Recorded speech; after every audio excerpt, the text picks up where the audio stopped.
Good morning, everybody. This is Richard back at you. We got Miss Teresa on the camera. We got Annie hanging out, snuggling up to the cool concrete. Because let me tell you, guys, it's been hot here in Amarillo, Texas. Muggy. Muggy. It's been terrible. But anyway, we got an '04 Dodge in the house, 5.9 diesel, 331,000 miles on it. They were out of town, I believe, and all of a sudden, just going down the road, boom, through a code. 532 code. It's like a short circuit type thing, a wiring issue, something like that. We got it in on the lift and noticed that we have a front seal leak too. Like I said, once the code happened, I believe it inhibited it to third gear, no fourth gear, no lockup. So we got it in here. Fluids, it's fluids cherry red, not too bad, don't smell bad, but it's pouring out the front. So check this out. Okay, I'll try it without the flashlight first, but make sure you can see good. Right, let me just see where I'm Looking good. Oh, yeah. Got a little mud under here. Got fluid coming out of the front here, dripping on the floor. Got a lot of mud. The whole cover, oops, don't get it on you, that protects the heat from coming through the floorboard of the truck, sound and stuff like that. It's totally laying down on the tranny, laying on the front drive shaft. See here, Teresa? The front drive shaft is actually eating it up. Oh, I don't know which way I'm going. There you go. Sorry, I got lost. The drive shaft, this stuff is just laying on the whole top of the tranny. I did notice we got some wires up here laying on top of the tranny. I don't know if that's causing a short, anything like that. But I did check it out because I always like to try to find my codes before I pull the transmission out to see what's going on. So being that it was a solenoid code, wiring code, connector code, anything like that. I checked the connector for fluid being stuck in the connector. In other words, the harness plugs in up here at the top, and 9 times out of 10, this connector right here is just full of fluid, causing shorts and stuff like that. But that wasn't the case. When I unplugged the connector, I don't get dirt on you, Teresa. When I unplugged the connector was dry. So that tells me there's no fluid in the connector causing the short. And this short here was no more than I cleared the code. I started it, boom, code was there. In other words, you couldn't drive it. It was an instant code. So what I did was to eliminate the solenoids, wiring harness, anything like that inside the transmission, I went ahead and put me a harness together with your governor pressure sensor, solenoid, your overdrive solenoid, and your lockup solenoid. So what I did is I just come in here and plug this in, just let it hang. You don't have to do anything. And then I went upstairs let the truck down, hooked the scanner to it. It's upstairs right now, but hooked the scanner to it, cleared the codes, and now the codes went away. So in other words, I could start it and the codes never went back. So that tells me there that we actually have an internal wiring harness problem, solenoid problem, short, something like that in the harness, when you can take and plug a harness outside of the transmission and cure the problem. But if this thing didn't have a front seal leak pouring out the front, we would probably just pull the pan, do a service, put some solenoids on it, send them down the road. But being that it's leaking out the front, we've got permission to pull it out. We're going to go ahead and put a bunch of notch stuff in this thing, a BNI triple disc converter, a bunch of Sonex pieces, stuff like that. So we're going to get this out real quick. Everything else looks good. Drive shafts look good. No wobbling, anything like that. The guy's really smart that owns this truck and owns another one that he's going to be bringing to me. So he knows about front driveline vibrations, all this type of stuff that Dodge has issues with. But we're going to get this out, Teresa, get it on the bench, and get you back in the house real quick so you can do whatever you want to do. Well, I thought I was mowing today. Oh, you're not going to? Because it's going to get cold. I know. We're fixing next week. Monday, Tuesday, and Wednesday, we're going to get doused with a lot of rain. So we're really excited about that. I think Wednesday, we're not going to even be above 70. Really? Yeah. That's I can handle that out in the shop for sure. I'm ready to quit Annie can handle mowing. it too, can't you, Annie? Yeah, I'm done with mowing. Well, guys, we're going to get this out real quick, get it on the bench, and we'll get another video going on that part, show you what we're going to do to it and what parts we're going to put into it. So anytime you have an electronic problem like this, plug an external harness in it, see if it goes away. That way you know where you're headed and stuff like that. It makes it a lot easier because I'd rather build the tranny than mess with electronics. Wouldn't you, Teresa? Yeah, Yeah, no definitely. doubt. Well, anyway, have a great day. Okay, guys, we're back on the 47 Dodge Diesel 04 model, and we got Annie still hanging out with us. We got Miss Teresa on the camera. Always enjoy that. Let's get this thing apart. I've been ready. So this thing had a PO 532 code in it, circuitry problem, solenoid wiring, or anything, something like that. And I showed you that how I hung a solenoid external harness in there and I plugged it in, and the code went away, which is good. But we had an issue with it leaking out the front. Fluid I thought looked cherry red until I dropped the pan, and it didn't look cherry red after that. So anyway, we're going to get this thing apart real quick. Shouldn't take very long. I'm not sure. It's got a billet converter aftermarket. You can see here where they did clean the paint off where they mounted it. Not very good, but they did clean it up quite a bit. You always want to get the paint off when you mount it to the flywheel. That way it mounts metal to metal. Big old thick torque converter. Now, being that it is a 48, it's an 04 model, early 48. If you slide your finger down through here, this hub ought to be smooth all the way to the bottom. If it goes so far and gets bigger, then it will not work in this transmission because we actually have a sealing ring right here on the stator. Okay, Right here. so just a while ago, you said 47. Well, I mean, this could have be a 47 or 48 being an 04 because of the reason. You notice here it doesn't have a TV motor like a normally 48 does, a late model. The earlier models still had a cable before they went to the TV motor throttled by wire. Got rid of the gas pedal cable and stuff. So how to identify it, basically look for the ring. You have a sealing ring right here. And then when we get the valve body apart, we'll show you there's a hole in the valve body plate that also identifies it a little bit more too. So it's just being that 04, that weird year right through there where they did changes and stuff.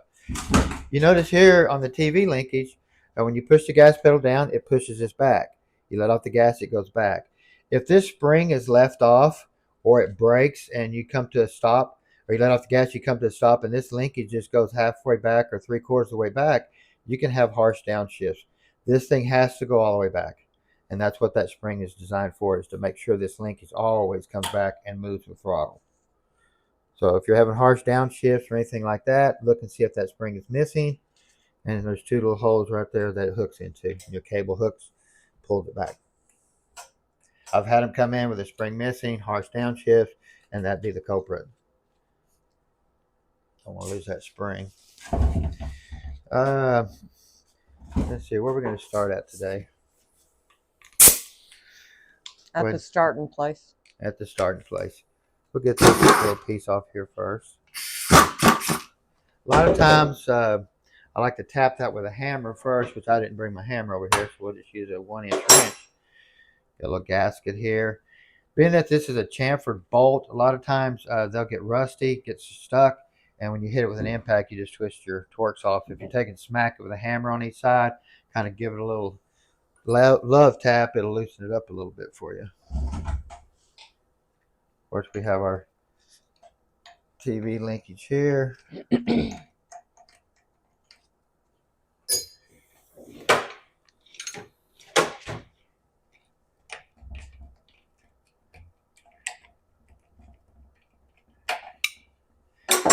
And we have our manual linkage here. I always like to check these. A lot of times when you put these in park, you can't get them out of park because of the wear on the rooster cone and stuff, and the bore where the check ball and spring is at. And of course, we always repair that.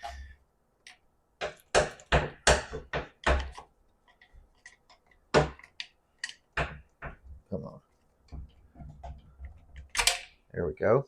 A lot of times these neutral safety switches, if you look at here, we have fluid coming out of the neutral safety switch.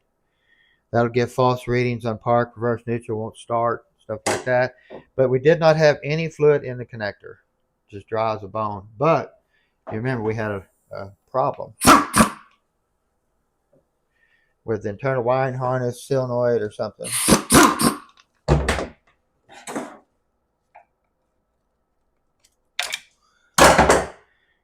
two little tiny screws here. Lay them over there with your spring. And basically when you move the linkage or you park, this just pushes in and out. Selects the indicator light to put it in, makes it start and stuff like that. Of course, we have our output speed sensor right here. Now this unit has been built before, so I'm kind of curious on supposedly some type of level 2 transmission. So a level 2 to a lot of people could just be drilling holes in the valve body plate, stuff like that. Now this does turn into a magnet when it's activated. You can see here how it starts collecting a lot of trash. The main thing, if there's no code for it, you can use it back again if you in your rebuild. But the main thing you want to look for is that there's no pink fluid entering inside the cavity of this thing, because it'll actually turn it pink on the inside. If you got fluid inside, chunk it. Nothing coming outside here. It looks really good.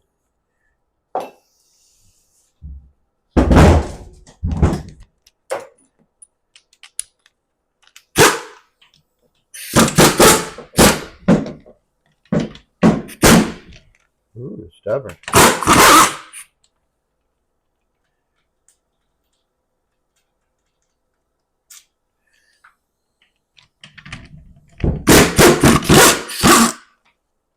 So tight. On these overdrive bolts, housing bolts right here, guys.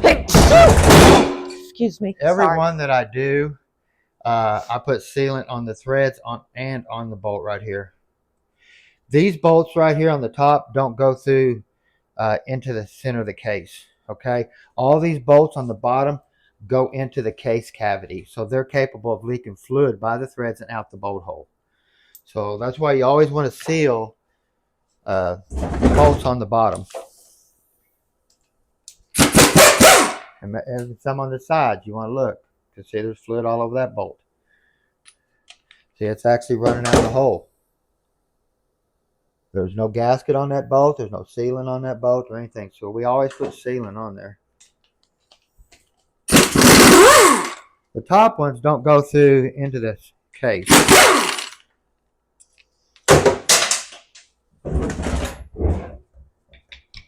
Yep. Maybe I ought to get that one. Well, your table just fell off its leg down here. Oh, it did, didn't it? Yes, it did. Kind of pick that up and move it back up. There we go. I think I got them all this time. Nope, look at that, guys. I'm going blind. Normally I try to pull these out before I even start the video. That way I'm not having to do so much more work on the video.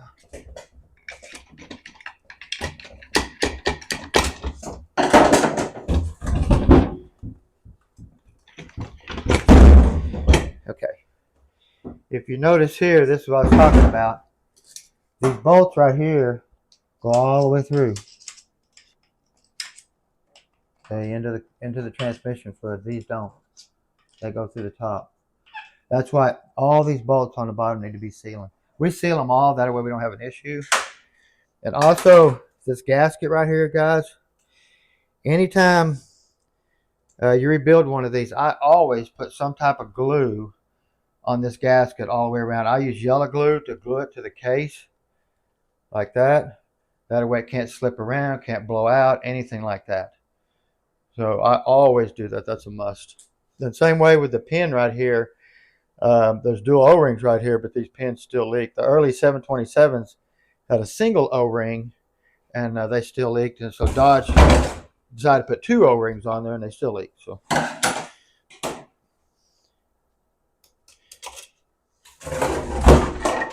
we got our little wire snap ring here, and all that does is hold it, the clutches in for assembly.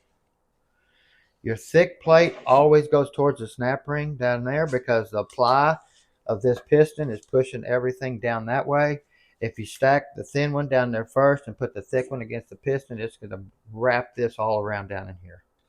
So just remember, the thick goes towards the snap rings and the thin one goes towards the ply piston. Look here, you can see here how they have these snap rings right here. A lot of times they come in the shop, this snap ring is broken, or they put the opening in right here and the tips break off. So you always want to move them over to the side. This one over here, it will work. You can see the openings over here. Now you do have a flat one that goes in first, and then you have a wave. Just kind of turn them away from each other a little bit, and all you got to do is stick them in there.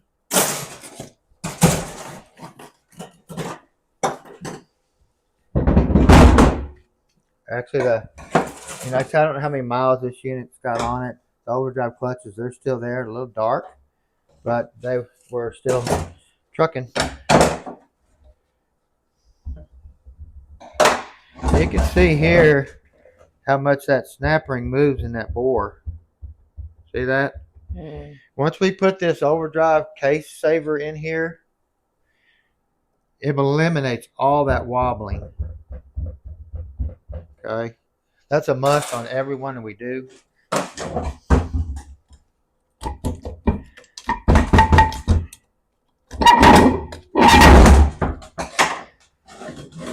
Of course, you got this snap ring down in here that you're opening up to get this out, of course. And then you want to look at this snap ring for wear. They're bad about wearing. This will wear, since all the load on this snap ring is shoving it that way in overdrive, so you're going to get wear right here. You can see it. See how it wore the snap ring in the middle? Mm. If you flip it over, the snap ring is going to be wore on the outer edge, because now the outer edge is being shoved against the case, and that's where you see wear here. So definitely got to have a snap ring there. And then, of course, let's see what type of wear we have down in here.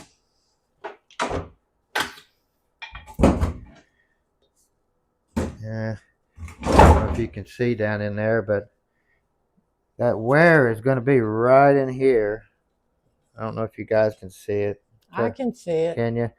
And it's going to be shoving the snap ring backwards this way, where all the wear is going to be in the back. Now, every one of these that I do, though, guys, these tabs right here is what keeps this from spinning. I've always had to grind these tabs down a little bit to get that bearing to go down in there far enough to get the snap ring to seat. So basically, when it's in there, it's kind of cocked. So you have to grind it down where it sets flat. Don't grind them all the way off, but you don't want it to turn. But you're going to have to grind it down where it sets flat so you can get that in there. Because it sets right there, just like that.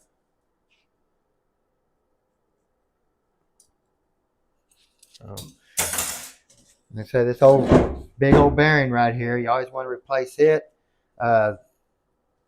They wear towards the back side. Kind of weird, because all the load on the bearing is being shoved that direction. It's not so much on the round part of it. So you clean this bearing up, it might feel good, but if you take and push that race backwards, then you're going to feel some wear. So that's a must on all these to replace. If you notice here on this tail housing, we have a drain right here for the seal. If this seal leaks, it drains out here. If the transfer case seal leaks right here, it drains out the same place. But if you get out in mud, deep water and stuff like that, water and mud will go right up in that hole, fill this up with water and mud. And if you look here, we've got mud just packed in here. Gets up in here, starts rusting all this stuff. And you can see where that seal runs for the transmission. And then you have that seal there, but you can see all that's all rusted up. We'll clean all this up, put a new seal in it, and then we will physically seal this hole up right here where no water can get up in there. If it leaks, oh well, once we put it, you'll never, these don't leak. I mean, you just don't see it happening. They don't put a gasket here, but we're going to seal this up here. That way, if he goes out and gets in the river, it's not going to shove mud and water up in there and take out them seals and stuff like that. So you definitely want to do that. But we suggest you don't, because if you do bring it back and it was in the river, it's yours. Sorry. Yeah. We actually moved the vents on these things too. This is actually your vent for the transmission. A lot of the other transmissions are on the top or in the tail housing and stuff like that. We'll hook a hose to it and run it all the way up to the brake booster. So this one here, we'll come in here and plug this hole. Then we'll drill another hole in the top of the case, run a vent up that way. That way we have a vent. Because if not, if you get this submerged, converter full of water up through here, it just slings it up and puts water right through this hole into the transmission. Yeah. People think, oh no, I'm going to take it to the car wash. I'm going to clean that stuff off. Yeah. You don't realize that it sits in the wheel wells, it gets on top of the transmission. And then when you bring it in, we still see that stuff because you cannot detail it that good. Not that good. You can't. Been there, done that, right? Uh-huh. And I love the expressions on people's faces when you ask them, have you been in like mud or a river? River? Yeah, exactly. It didn't look like this last time. Pan looks clean. I'm really impressed with that. Magnet got quite a bit of stuff on it. But like I said, we're going to be doing a lot of neat stuff to this. Some Sonex billet shafts, some zip kit, and ATS deep pan. And I mean, we're going to be doing a lot of nice stuff to this thing. I'm curious to see what their stage 2 is. Stock filter, stock pan. Definitely going to get rid of that stuff.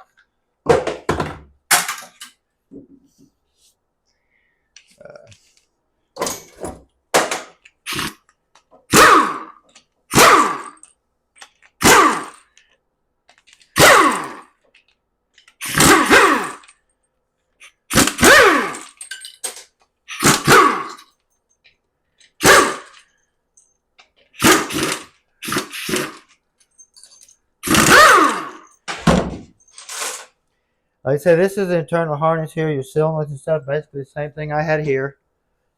You can see all that stuff here. Went up here and it plugged in.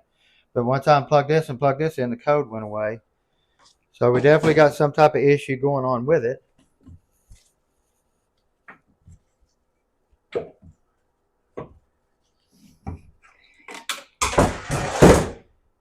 I didn't undo the band adjustment. I just kind of wanted to check and see with my finger right here.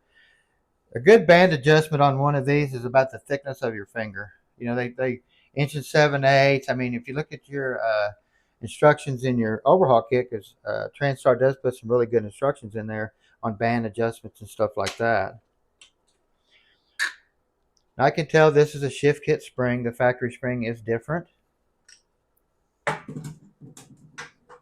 See here, we do have a billet intermediate servo right here.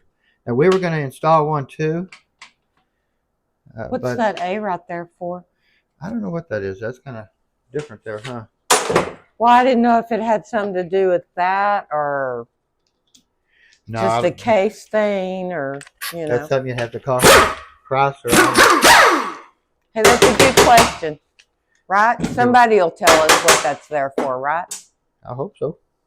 So if you know, leave a comment. I mean, you never know what half these letters and stuff say on these.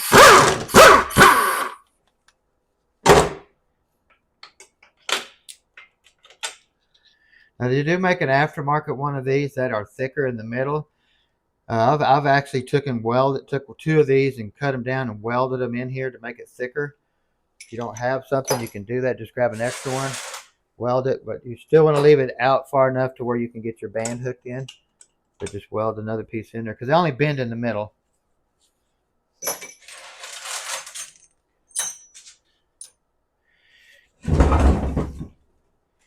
Okay, I'm gonna switch this over here real quick and get on this valve body. See what we got going on over here. You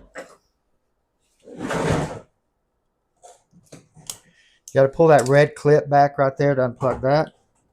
The lock. This has a little lock too. You got to pick up right there. Unlock that.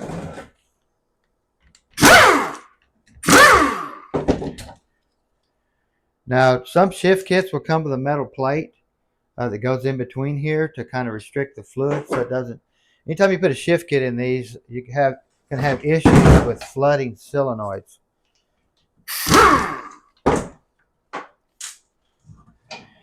This is a shift kit piece here. These a lot of times the fingers break off. Also, here is your little detent bullet thing here.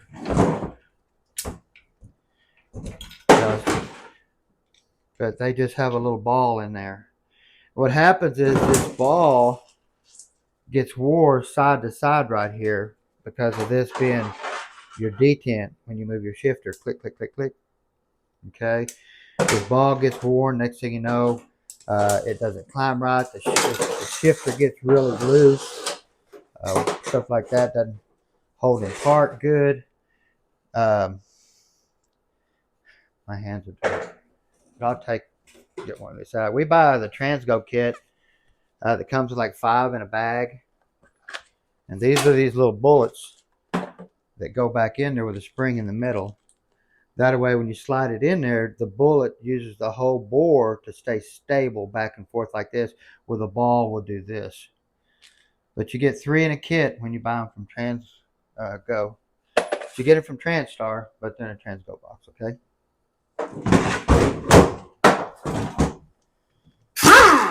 Now this is your 4th gear accumulator spring here. Now this has gotta look and see what type of shit they put in here. Looks like probably a Transgo. We got dual or triple springs for your 4th gear accumulator. A lot of passages being drilled and stuff in this valve body. These Teflon rings are 2 different sizes too when you get them out of the kit.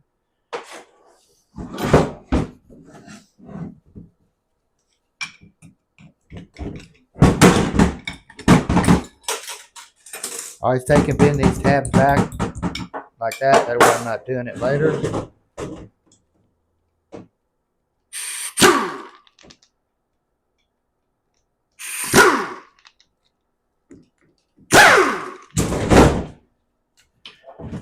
And there's our harness again.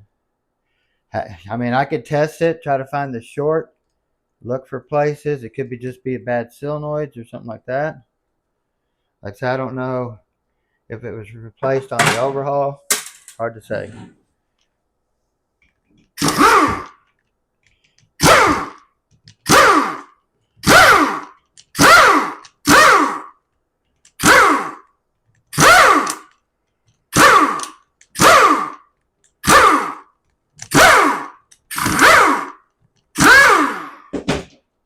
All these bolts here are going to be the same length right through here that I'm pulling out. This one right here could be shorter. Just want to look at it. This one right here is going to be longer. So you got 3 lengths. These are your guide bolts. This corner and this corner. You put them in, screw them down, don't tighten them until you get them all in. Then I snug these and then I start from my middle and work my way out.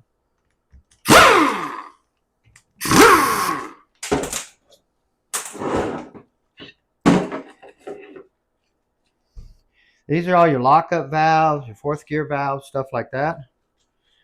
Some of the shift kit, you'll be taking this off, drilling some holes all the way through like they did with that one. Yeah, that hole's been drilled all the way through. That hole is normally not there.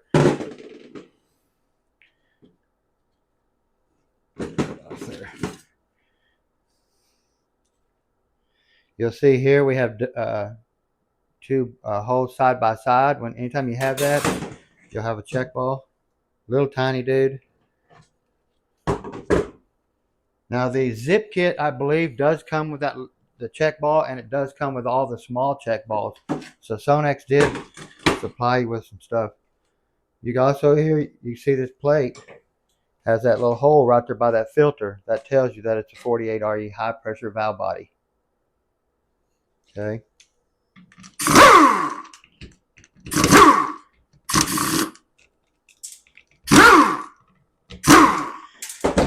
A lot of these plates, when they come in, the reverse check ball has beat the plate to death right here. A lot of them come with metal check balls right here, and the metal check ball just almost beats it plumb through it. So you can see here we had a metal and forward, but we have a what's that? What do they call them again, Teresa? I'm not going to neoprene. Neoprene or whatever. Yeah. So anytime you take these apart, though, you have to flat file this stuff. Make sure there's no burrs or anything because there is no gaskets on this. Now, Transgo shift kit does come with this little puck looking thing here where you remove a check ball and it goes in, looks like your TV circuit right through here. This ball right here is larger than the rest of them. You can see how much larger. Now your zip kit, I believe, comes with the larger ball there too. You'll have to look at it and see. And then you have your little, what the looks like? What does that look like? Looks like a bomb or something. Actually looks like a golf ball sitting on a tee. If you want to, I don't know. Of course, your Sonex zip kit's going to come with a new manual valve. That's a Transgo. What I like about the zip kit too, it comes with TV circuitry valves, springs, shims to control if you want to make your shifts earlier or later, if you need a little bit more TV pressure.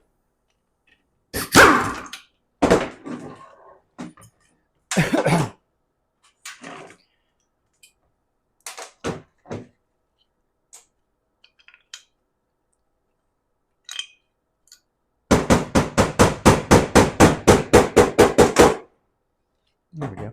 There it is. So that's going to look like that. That's going to look like that. Of course, that's going to look like that. Okay. Now the zip kit, the new kits they're putting out now does come with a full-time lube PR valve. Okay. Some of the early stock, and this is the second one that we've got early stock, that did not come with the updated valve, so we had to buy the valve separately just to make sure that we got it. Like I said, we didn't. The last two times we ordered, or the time prior, it did not come with a valve because it was old stock. This kit here did not come with a valve. It was old stock. So if you order a zip kit for one of these, might as well go ahead and order this valve separately. That way you know you get it. Because I don't know how long old inventory is going to be in places. So you want to buy that valve. And how to identify it, you can see right there. Oil comes through here, pushes a spring back and a check ball, and oil comes through here for lube. More lube in the circuit. And you can see this valve doesn't have it. There's no hole nowhere around it. Now, Transgo did try to do the same thing with this setup right here. They used it like what I call like a floater spring. And what they did is they put these two pieces in here and this piece right here in there. And it lets this valve float just a little bit, just enough to let this crack open the loop circuit right here to put oil in it. Put that dude in there. It just lets it move just a little bit. See that little notch right there? Just enough to scratch that right there to put oil from here, this side, into this side. Okay, and then of course it stops and then hits the big dude here. Now, we've heard comments to where, when the tranny gets hot, it has a little bit delayed engagements and stuff like that because of that system right there. And when Sonex come out with this new updated valve, it eliminated all that problem because you have a spring closing it instantly and stuff like that. So it's a must. It is a must.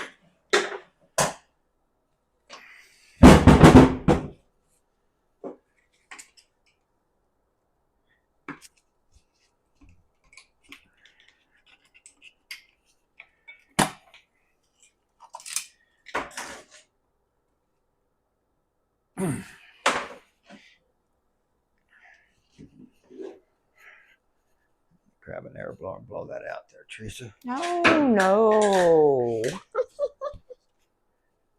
Yeah. I'm going to step back here. I got her out. Yeah, that would have been messy. Now, this is a Sonex Billet intermediate servo here. Dual rings all the way through. Bullet cap. And it's got a piece down in here. You can see it down in there, Teresa, which is this piece right here. It's got O-rings on it. You'll just slide it down in there like that. And when you put it all together, Now these do have instructions with them. You want to definitely read them because they talk about not modifying certain places in the valve body plate. They don't want you to modify, I believe, this hole here and a hole over here. You want to read the instructions if you buy one of these. And plus, they also give you special band adjustments information on adjusting the band and stuff. But this here is a really good item for second and third gears, so you definitely want to do that.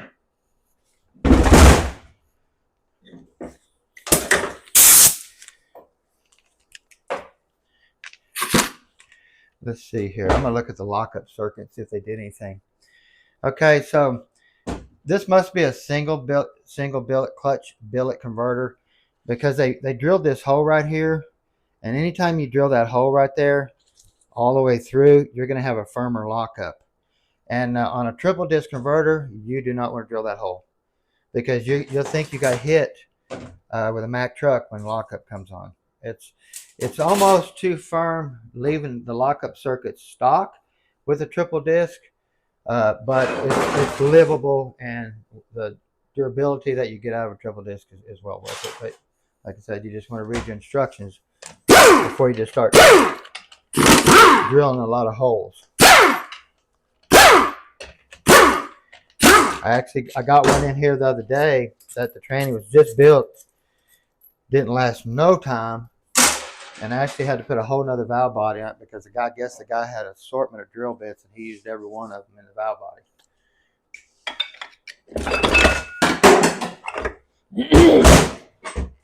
And we are waiting on some pieces still to come in. We're waiting on our Sonex shaft, our billet one-piece input shaft to come in, a bushing kit, and a band. We're waiting on our intermediate band to come in too. Did you say torque converter? Oh, converter will be here today too. BNI, we've ordered a BNI converter, triple disc, extra low stall for this one here.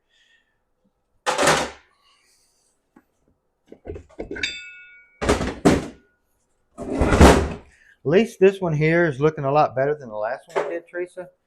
Because that last one we did, it was in bad shape. Wouldn't you say? Probably one of the worst ones we've seen. A lot of surprises. If y'all watched our previous video, that tranny there was probably one of the worst ones. I mean, it needed everything from the case to the planets to, I mean, we've never seen one that bad. And then, you know, when you go start hunting parts for these, oh my gosh, you better be ready.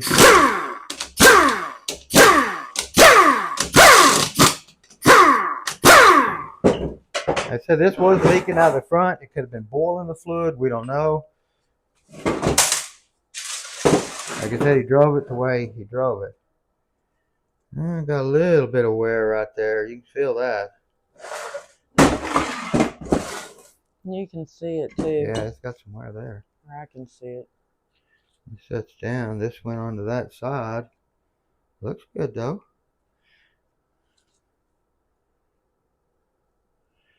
Pump gear is getting a little bit of wear right there. You can see that mark. That's like a dip right there. Not so much on that side, but you can still see the dip. You notice this is ramped on this side and blunt ended on that side. The new gears will come blunt ended on both sides, so it really doesn't matter how you put them in. If you put it in this way here, the converter does go in a little bit easier because of the ramping, but they actually go in like that. So you can't mess that part up. Why this was leaking out of the front, who knows? The bushing is there. It is staked in. The front seal wasn't glued in or anything like that. It was just put in, you know, just paint to metal, which we always glue them in. Look right here. That looks good. Feels good. So we got a new set of gears over there for it. So, but here's that ring I was talking about. This helps keep the converter full from drain back and stuff too. But your converter has to accept that ring. Like I was telling you, down that hub, as long as it's smooth all the way, it takes a ring. If it's not all the way, then you cannot put a ring in there because the ring's going to come off and go in the converter. A bushing, high pressure rings here, Teflon. Got a big old thick pump washer on that thing. Look at that. curious to see what the settings are on this thing when I start putting it back together, because man, that's a heck of a washer. That converter has a date of 6/6/16. 2016. Yeah. Wow. Wow. I didn't think it was been that long. 6/6/16. Okay, we got our 5 direct clutches. We have our wavy snap ring. Okay, we got, when I talk about this wavy snap ring, and we go back to this right here, they talk about not leaving the snap ring out, but going with a solid one. Want to leave the wavy one in there. So you definitely want to read your Hang on, somebody's here. instructions. Okay, so we're going to pause just for a minute. Okay. Because somebody's here. Hey, babe, what'd we get today? Something nice from TransStar. You know it. Yippee! Should be our, hopefully, I'm keeping my fingers crossed, our Sonex billet input shaft. Ooh, already? Yeah. Got the ticket? Yep, that's it. Oh. Anytime you look at the bill, you know it's it. But let me tell you guys, this is a work of art. A work of art. Oh! Oops. Hey.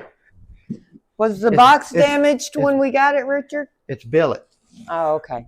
Billet steel, all kinds of stuff.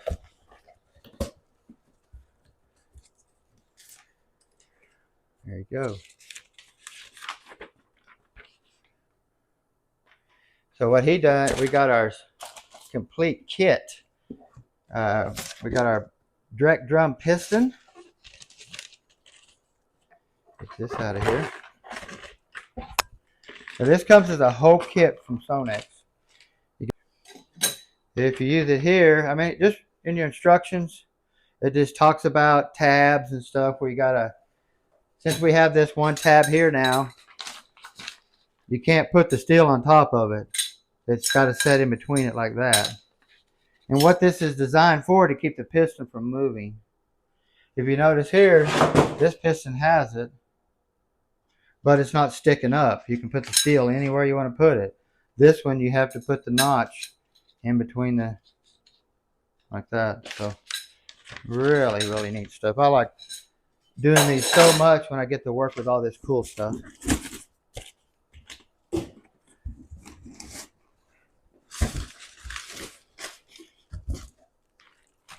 Like a candy store, huh, Teresa? Mm-hmm. And this is the only way to go, seriously, guys. Anytime we put a triple disc converter, we always go with a billet input shaft, no matter how you look at it. We will not go back with a stock one. Lock up so much firmer. We've had them twist off under loads and stuff like that, and we just won't do it. And this is why we just stay with a single billet from Sonex. If you look at these here, I got 2 billet ones right here. They're both splined.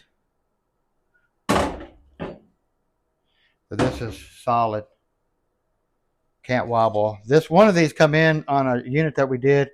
The shaft would do this inside here. Once I took it out and put it back in, it tightened up just because the splines are messed up a little bit inside.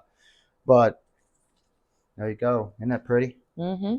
That is pretty, pretty. Glad that come in. I'm really excited about that.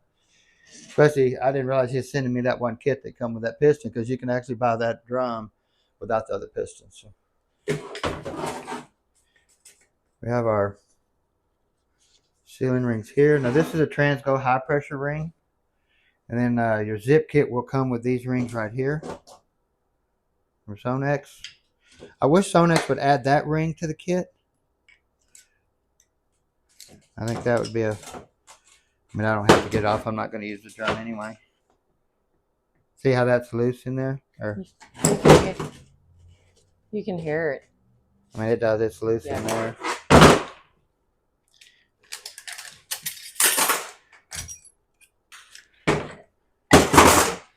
What I like to do too is see how much this whole piece wobbles, and see how it's wobbling against the bevel. Like that. I got a new bevel plate right here and a new ring right here that goes in there. Because I like that bevel to touch that piston. Once they start getting a little bow to them, then they start getting a little gap in there.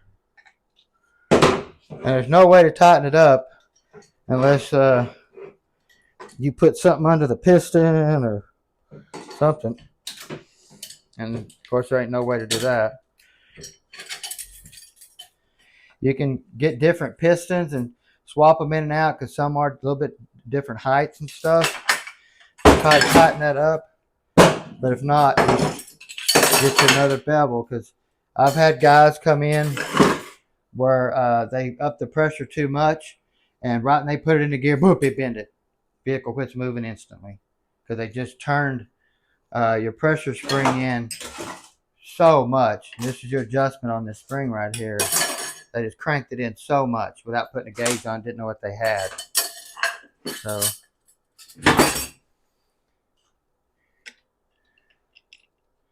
this has got to be the weirdest stuff I've ever seen. Somebody didn't know what they were doing.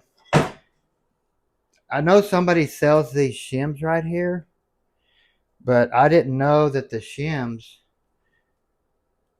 I guess they go in there just like that. Or excuse me, under it like that.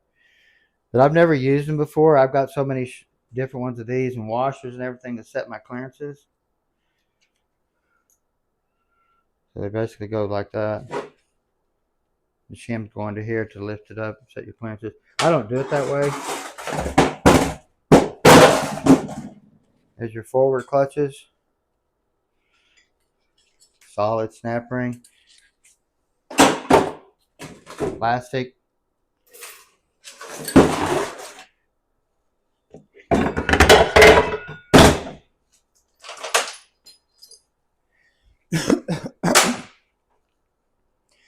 Well, at least this one here has got a snap ring groove on the end of the shaft. Trace, remember that last unit? Mm-hmm. We did. The groove was totally gone. The whole end of it was gone. Mm-hmm. Did you see it? I didn't even see it pop off. No, I wasn't looking for it. I was looking for something else. It went down in there. Oh, okay. The last unit we did, this whole end of this was totally gone right here. Snap ring come off, wiped out the case. It wiped out everything. Now you have a selective spacer here. Multiple colors, green, blue, yellow, clear, all that type of stuff.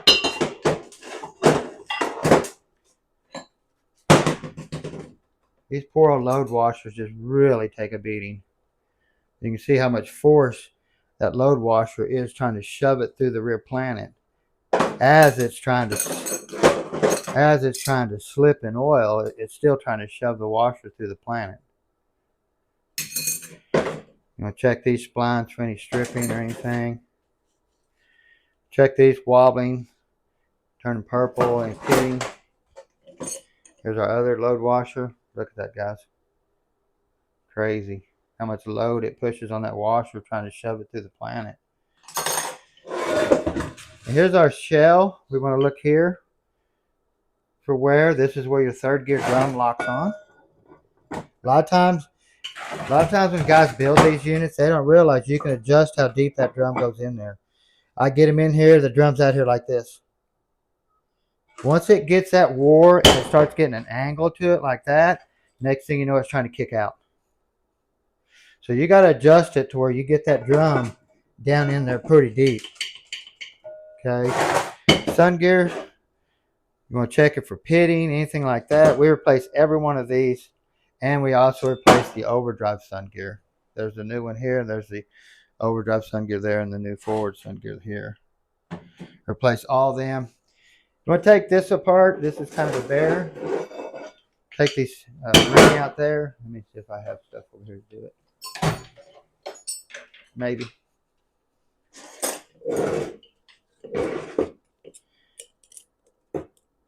Booger bear, huh? Yeah, it can be a bear. Once you figure out how to do it, so you've got the right tool in, around, it's easy.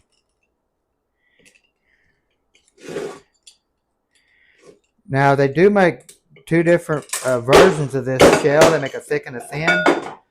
When you have a thick, you have a wide groove. If you have a thin shell, you have a narrow groove.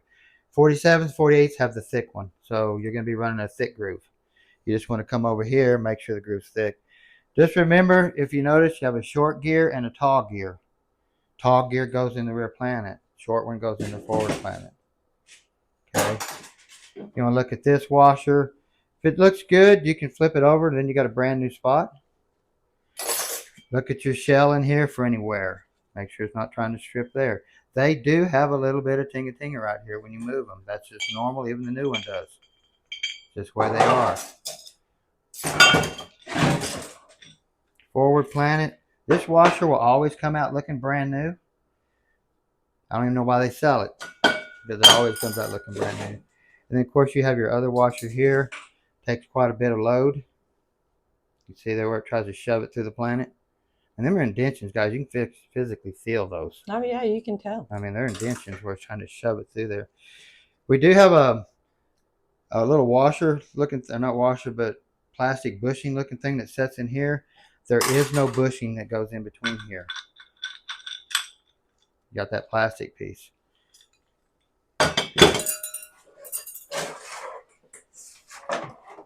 And then we get down into the back of the case where that other one was destroyed.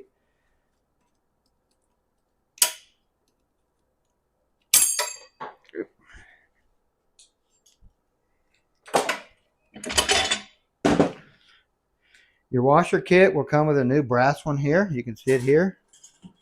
This is plastic. Brass goes towards the reverse drum. Snap ring.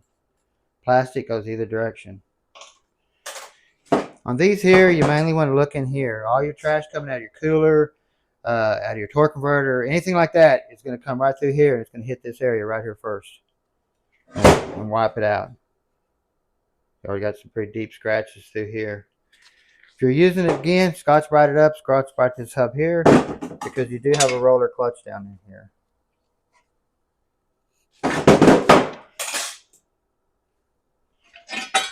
Got your reverse band. You can start to see the flaking coming on here, starting to peel off in places. Still thick at the tip, but you can just see that starting to happen, which is a common thing on these. Let me go grab a 3/8. Oh, I got a 3/8 right here, but I don't know why I didn't bring my hammer over here. Let me go grab a hammer.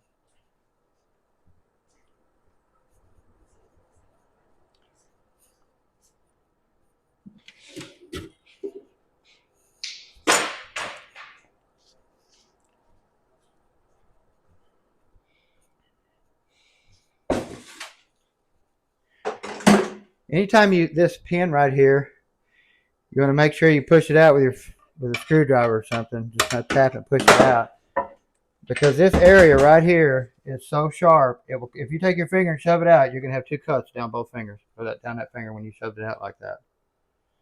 Okay, and also this reverse pin right here for the reverse servo. Knock it out.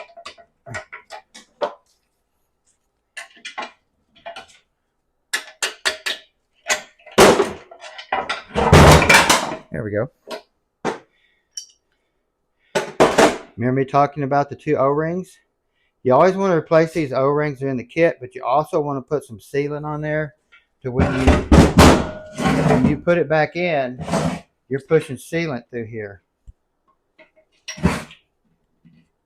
Because these pins are bad about leaking right there. I ain't even got our overdrive stuff out yet, have I? We have our overdrive piston right here. It applies the overdrive clutch, and it releases the direct clutch. This piston does two things, guys. It's crazy how it works. It applies this clutch right here, boom. At the same time it's applying that clutch, it's pushing this clutch off. So in other words, it's going to start applying this. It's going to push this clutch off a little bit first before it applies this clutch. It can't do both of them identical at the same time, so there's got to be a timing issue right there. So when you set this up, there is some things you have to do to set it up right. I mean, believe me, this tranny has multiple areas to set things up. But when it pushes on that, you have your 800-pound spring in there. And I'm not sure if I'm set up over there to get that 800-pound spring out. Let's see. Let me put my bearing back in here. It'll take but a second.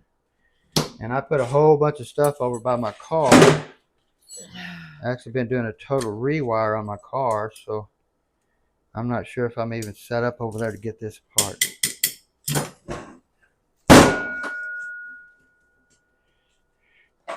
Take that.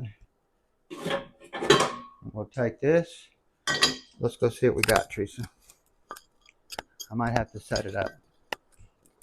Like I say, I've done a whole rewire on my car. We took every piece out and rewiring the whole car. So it's been a job.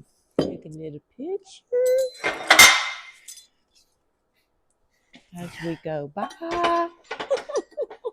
Huh?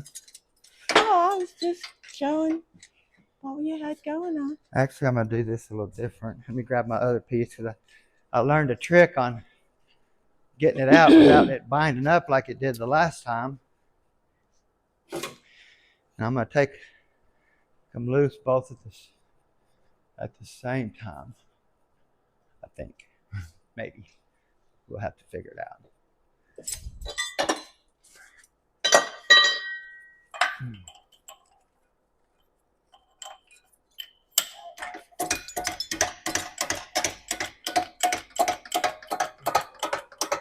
Put that over there. There we go. So basically, we're going to undo both of these at the same time this time. We're going to take the snap ring out of the direct clutch, and we're going to remove the snap ring. Really? Do I need to stand back like or something?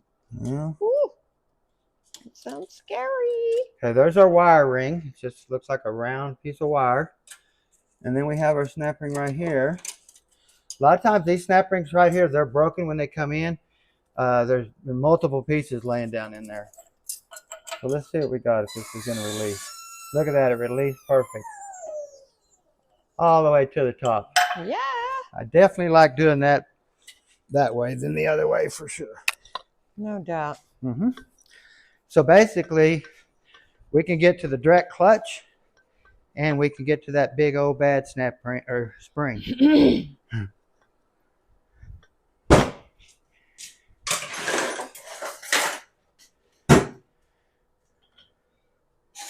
You got to get rid of this rug with this hump. I know. They're all new rugs at that one. There's our clutch pack there.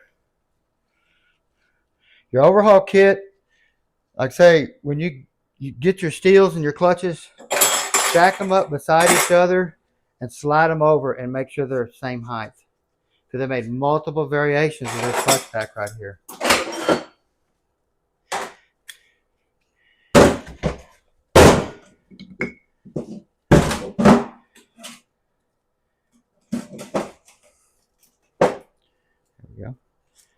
We have a dual roller clutch. You don't see that very often, guys. There we go. Have our Overdrive Planetary. You want to look at the gears, same on here. Any pitting, look at your splines, anything like that. And we have our spring. New valve spring for my lawnmower. That'll work really well. But then we have our bearing backing plate kit right here. That is why we always go this deep in here to replace this. And like I said, a lot of these guys don't even know the wear exists on this thing here. They don't ever take it apart.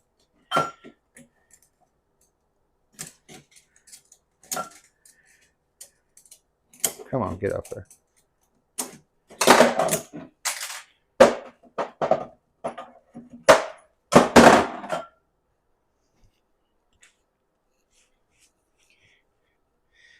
You can see there that it is brand new, never touched. Wore plumb out on that side. Which side? Where are you looking? Right there. Oh, no way. Oh, and then that, yeah, nothing. Oh, yeah, wow. That's cocked in there like that, crooked. And then like I said, we got a brand new one.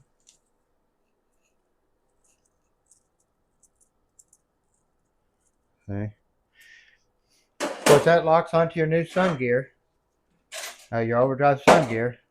They made multiple variations of this thing, guys. They changed the pitch angle. They've done all kinds of stuff here on that. So just a lot of work to get this thing back together too. These take a long time, but I enjoy these because they're a thinking transmission. There's so many places you have to set them up, and and make them 100% right to get the clearances set on and stuff. So, well, anyway, guys, we want to thank you for watching. I know it's been a little while. I basically didn't take in any jobs because I want to get my car wired. I've been on it for 3 weeks, rewiring the whole car, and I want to get that done before I took any jobs because, boy, I tell you what, I almost went over my head on that deal. I'm going to tell you, it's a lot of work. Still working on it still. But anyway, like I said, I want to thank you for watching. Hey, go check out our merch store. Don't forget to push the like button and the notification bell. And thank you for recording, Miss Teresa. Y'all have a fabulous day.